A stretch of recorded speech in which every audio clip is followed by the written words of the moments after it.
halkan waa taalada dhagax tuur waxay ka mid tahay taalooyinka ku yaala magaalada Muqdisho ee u taagan xusuus iyo macno gooni ah qiimo weyn ayuu ku fadhidaa dalka iyo dadka Soomaaliyeed.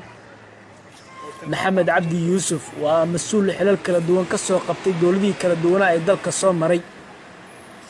meeshan waa taaladii dhagax tuur muxuu ahaa? dhagax tuur waa dagaal dhex maray Ingiriiska iyo leegadii waana meeshii awowga lagu dilay ana aabahay lagu dilay iyo saaxiibadoodii faraha badnaa halkan way ahaa meesha way shantii bishii Oktoobar 1949 halkan aad u jeedaan waxa ka dhacay dagaalkii loogu magac daray dhagax tuur oo u dhaxeeyay ciidamadii gumeystaha Talyaaniga iyo Ingiriiska oo isku dhinac ah iyo waliba shacabkii Soomaaliyeed oo dhagaxan ku dagaalamayay kuwa ay hogaaminayeen dhalinyaradii leegada lagu magacaabi jiray. abeel ay Soomaali baa la yiraahdaa ayaa la yiraahdaa abtaarkaas la yiraahdaa leegadii meel walba dino isaga tim soo garanaysid dagaalkan dhagax tuur baa dhacay markaa 5 Oktoobar 49 soo garanaysid oo la leeyahay Talyaani ma rabno xurriyad baan rabnaa ma doonayno soo garanaysid Ingiriiski marka iyo Ingiriiski iyo Mareykanka iyo Talyaani rabeen soo celiyaan dagaalkaas dhacay dad badan ayaa lagu laayay ciidan ka badan rag lagu laayay aniga aabahay baa kamid ahaa. wiilkiisa Yuusuf ayaa dhinac socda waxay taaladan ku leedahay xusuus gaar ah oo saameyn ku yeelatay noloshiisa. taalooyinkaas waxa loo dhisay dhagax tuur waxa loo dhisay dadka Soomaaliyeed dhagax tuuraya way nin shakhsi hebel loo dhisay ma jirto 37 qofood baa halkan la dhigay meeyda boqol iyo hodhoona waa lagu dhaawacay soo garanaysid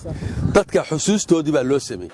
70 sano ka hor waxa uu ku waayay aabihii Cabdi Yuusuf oo 500 kiiloomitir uga soo safray inuu ka qayb qaato dagaalkii dadka Soomaaliyeed xilligaasi ay la galeen cadawgii ku soo duulay dhulka Soomaaliyeed. maanta dagaalku dhacay oo ka sheekeynaya aanu xardheera jiray dugsi quraan baan ku jiraa dagaalkuna xabar buu ka dhacay soo garanaysid leegada xabar waxay taar u dirtay leegada hobyo oo la yiri intaas oo qofood ayaa la dilay adunku Cabdi Yuusuf baad ku leeyahay waa aabahay soo ma garan hobyo marka xardheera faras taarkii wada ayaa xardheera yimi xaruntii leegada marka la isugu yimi xardheere meeshii baa taarkii laga akhriyay ayeeyday aabahay dhasho galgalanaysa ark wiilal bay aabaha waa la dilay ayeeyday ooyaysan ark marka ana waa la ooyay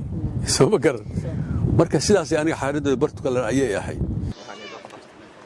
dowladda Soomaaliya ayaa mas'uuliyad culus iska saartay sidii ay dib ugu soo celin lahayd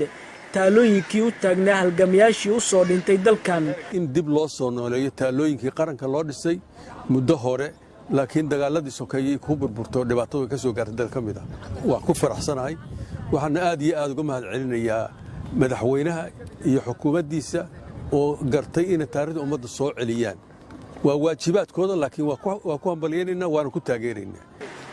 talada waa dhaqanka Soomaaliyeed mariyay qabtay taariikhda laga sheekeynay waayo joogii hore waxaa maskaxdooda ka buuxa taariikh mugle oo macno iyo miisaan gaar ah ugu fadhida bulshada Soomaaliyeed waana mid jiilba jiil u gudbinayo si aysan u lumin. waa soo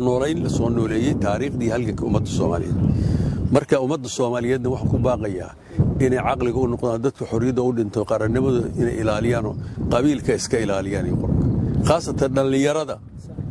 ayaa laga rabaa inay la dagaalanto qabyaaladda waxa future-kooda la dilayaa oo lagu cayaaraya oo la isku diraya waxa weeye ayaga weeye soo garanaysid ragga siyaasiyiinta oo ku shaqaysanay qabyaaladda iska dhiciya soo garanaysid isku kindirin walaalaatiin qabiil ma kala tiin qabiilkiinu waa Soomaali weeye.